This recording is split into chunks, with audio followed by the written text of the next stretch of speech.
Oh, wow!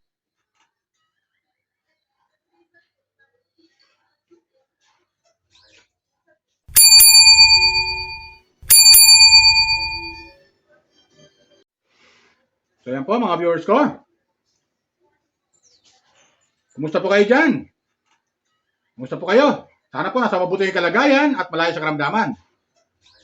Luzon, Visayas, Mindanao, ng mga kababayan ko dyan. Lalo sa abroad, ng mga OFW natin. Na mga hinanga natin mga OFW. Sana po nasa mabuti yung kalagayan at malayo sa karamdaman. Okay? Welcome po kayo sa aking YouTube channel, Randy Channel. Subscribe, like, and share. And comment din sa aking comment ko sa video sa mga hinahanga natin mga charity vlogger at hinahanga natin ng mga politician. Alam niyo mga viewers ko, pag maganda ang ginagawa ng isang tao, dapat talaga suportahan natin. Pero pag hindi naman maganda yung ginagawa ng isang tao, dapat talagang, sabi nga ng ilan, batikusin natin, mga viewers ko. Ayaw, di ma. Pero ako, sa akin kasi, ayaw ko nagbabatikos ako. Gusto ko lang iparamdam na yung mga kabutihan na ginagawa sa'yo ng kapwa mo ay dapat maalala mo rin. Tapos pag wala na kayo, ibig sabihin, hindi na kayo matalik magkaibigan, hindi na kayo nagkikita, o ano man, dahil sa mga kadahilanan, dapat manatili kang manahimik. Di ba ganun yung mga viewers ko? Yes! Manatili kang manahimik. Kasi kaibigan mo yun matalik eh. Ha? Comment lang kayo mga viewers ko ha, kung tama yung sinasabi ko. Kasi yung may kasabihan,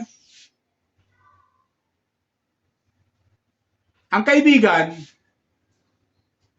ay mabuting, ang isang tao ay mabuting kaibigan.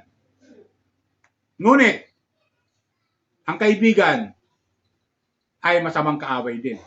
Di ba ganun yan mga viewers ko?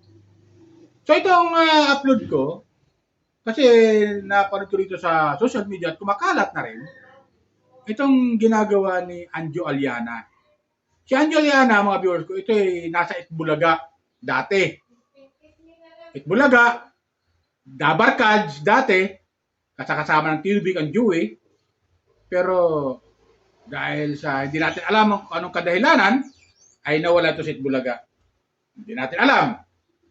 Di ba? Pero ngayon, mga viewers ko, yung nagpupush sa social media na may kasamang paninira kay Senator Tito Soto. Kung ano-ano mga aligasyon yung ginagawa niya na para lang masiraan tong si Senator Tito Soto. So para sa akin, bilang dating dating kasama sa Itbulaga, dapat tuloy-tuloy sana ang samahan nilang dalawa. Bagamat wala na si Anjoliana sa Itbulaga, pero nandun dapat ang respeto. Bilang dating kasamahan mo, bilang dating Dabarkads, nandun dapat ang respeto. Diba? Andyan yung paparatangan mo siya ng ganyan. Hindi maganda. Alam niyo naman na si Tito Sen, si Senator Tito Soto, talagang wala tayong bahid na masama na may babato sa kanya. Mga viewers ko. Pero sa ginagawa ngayon ni Anjoliana, mukhang di natin alam mga viewers ko kung gusto niyang dungisan yung pangalan ni Senator Tito Soto. Grabe. Shout out to Tito Sen ha. Kung ano-anong paratang, ayan, i-push niya, mga viewers ko, yan, i-push niya yung, yung, tawag dito, yung paninira. Paninira ito, Ayaw, mga diba? viewers ko, paninira ito. So, hindi maganda. Bilang dating kasamahan sa Itbulaga. Bilang dating kasamahan sa Dabarkads, na matagal nating sinusubaybayan simula 1979 hanggang ngayon ay sinusuportahan natin ang Itbulaga. Ngunit itong si Anjo Aliana mukha atang di natin alam mga viewers ko kung anong gusto niyang palabasin. Parang mayroon siyang hinanakit dito kay Tito Sen. So para sa akin hindi maganda. Meron siyang hinanakit. Kesyo, nagbabayad daw si Tito Sen ng mga bayaran mga vlogger. Ayaw, di ba? Masasabi ko lang kay Anjo Aliana, patunayan mo, mga viewers ko, di ba? Patunayan mo. Ako man, hindi ako, simpleng vlogger lang ako. Pero hindi po ako nababayaran ni Tito Sen. Ha? Simpleng vlogger lang ako. Nakita niyo naman yung aking, subscriber. 6,000 pa lang. Pero bilang isang tagahanga ng Itbulaga, simula noon hanggang ngayon, ay nananatili yung suporta namin sa Itbulaga. Kaya itong ginagawa ni Anjo Aliana para sa akin, malaking paninira ito. Malaking paninira ito ni Anjo Aliana kay Tito Sen. Sa pangalan ni Tito Sen, na napakaganda ng pangalan, imahe sa taong bayan, ngunit itong si Anjo Aliana ay hindi ko alam kung ano pumasok sa utak nito. Ayaw, di ba? Tawag dito? At gusto niya siraan si Senator Tito Soto. Andyan yung sasabihin niya. Ayan, may kabit daw. Di umano. May kabit daw, di umano. Itong si Tito Sen, sabi ni Anjo Aliana. Di ba? Ayan o. Nakasulat, di ba? Na pinapalakad daw sa kanya ni Tito Sen. Aba, sino ka na ipapalakad pa sa'yo ni Tito Sen? Ayaw, di ba? Di ba? Napaka-pogi mo naman. Ipapalakad sa'yo ni Tito Sen para magkaroon lang ng kapit. Bakit? Wala bang sariling si Tito Sen? Diskarte sa buhay? Di ba? At saka pangalawa, si Tito Sen, iisa lang ang babae sa buhay niya at yung asawa niya. Kung may mga babae man si Tito Sen, ay yung mga anak niya sa asawa niya. Di ba ganun yan, mga viewers ko? Yes! Kung may mga babae man si Tito Sen, ay yung mga anak niya na mga babae sa asawa niya. So, ganun dapat. Pero ito si Anjo Aliana, hindi ko alam, mga viewers ko, kung anong pumasok sa utak nito at gusto niya siraan si Tito Sen. Na wala tayong nakikita kay Tito Sen na masamang tinapay. Di ba? Merong bumubulong dito. Di kaya mga viewers ko, hinala ko na may bumubulong dito kay Anjo Aliana na masamang espiritu.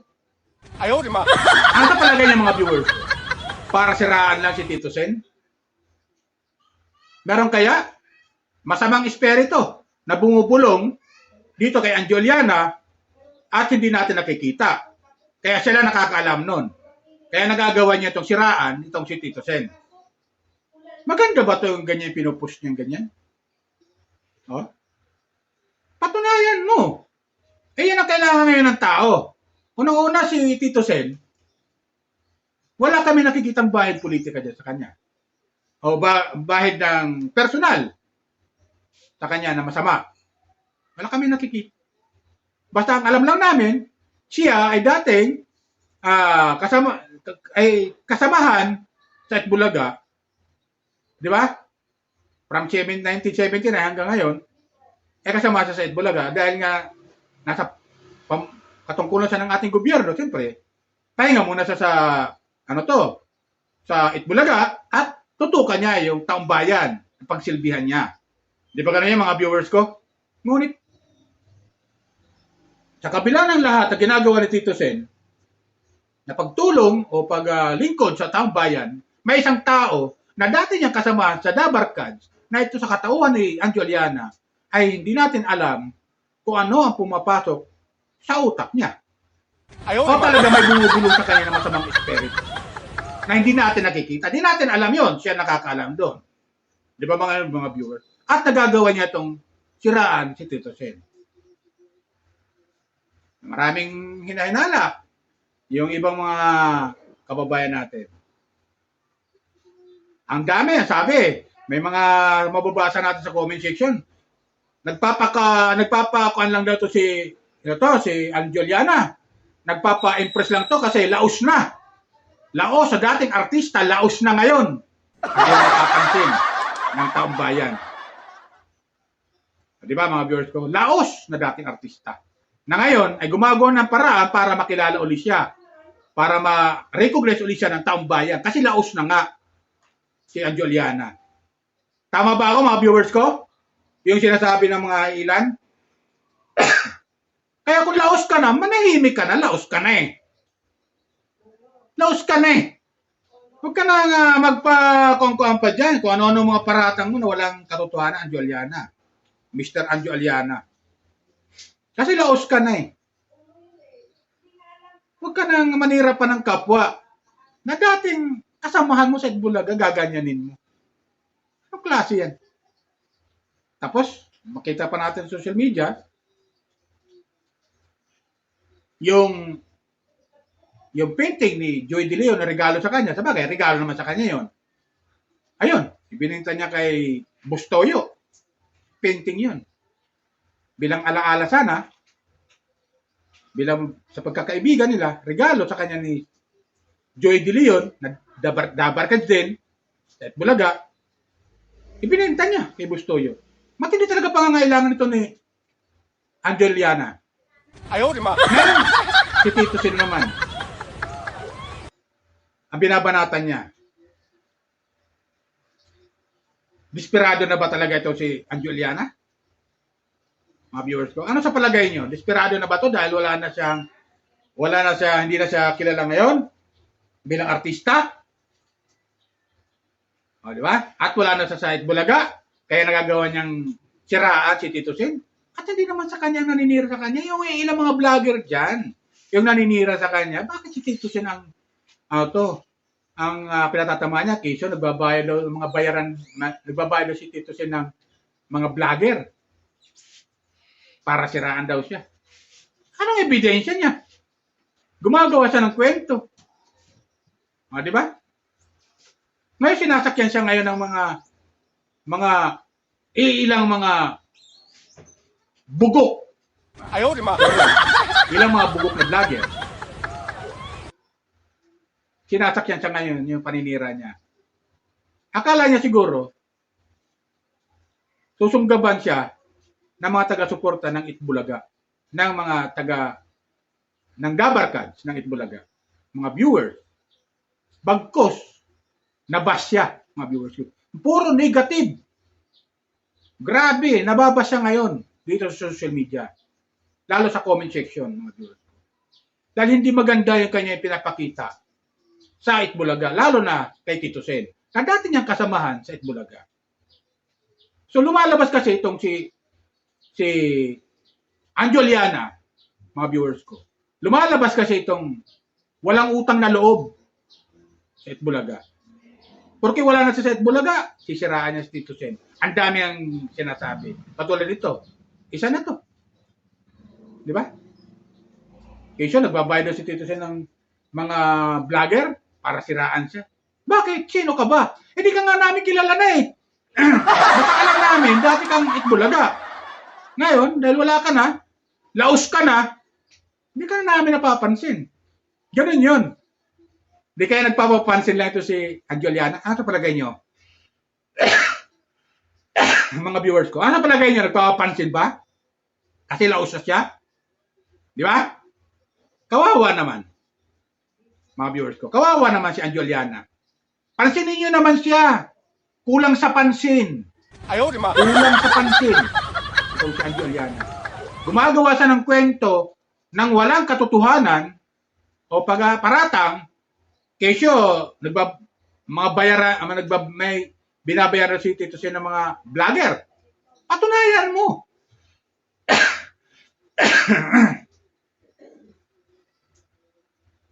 Di ba? Patunayan mo, Mr. Anjoliana, huwag kang gawa ng kwento dyan. Ayan, sasabihin niya, meron daw kabit si Tito Sen. Patunayan mo. Puro ka ngak-ngak dyan eh. Di ba mga Ayaw, viewers di ko? ba?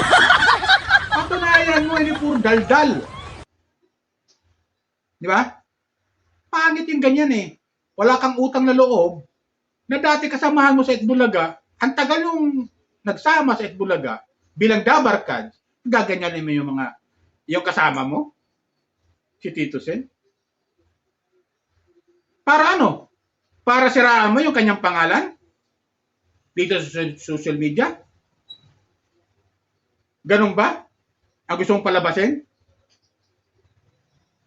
Ang tagal na panahon na wala kami nababalitaan patungkol kay Tito Sen na may kabit. Tapos ngayon, sasabihin mo ngayon. Klase ka. Mr. Anjo Aliana, mag-isip-isip ka, baka may bubulong sa yung masamang espiritu na hindi namin nakikita. Medyo magpakang ka na muna. Muni-muni ka muna. Huwag mong paniniwalaan yung masamang espiritu na yan na bumubulong sa'yo.